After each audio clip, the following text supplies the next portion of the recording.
Ayan po, Salamin ko nandiyan ah. nag-harvest na po sila ng kamatis. May salamin ko. Ako, ang init pala. May salamin ka lang tayo ah.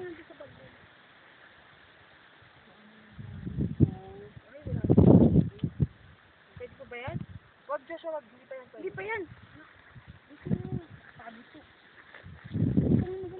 Hanap ako dito. Ayan ang mapula. Ayan ang mapupula. Mga malulutong yan.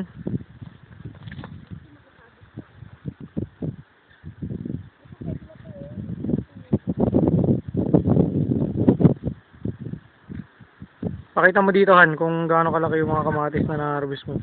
Ang lalaki nga. Ah.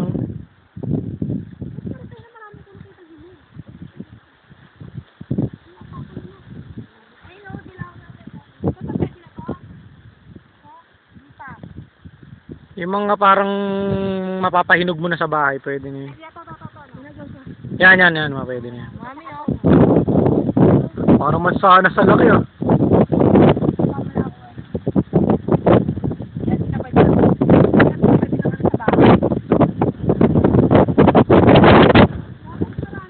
Ang dami pa eh. No?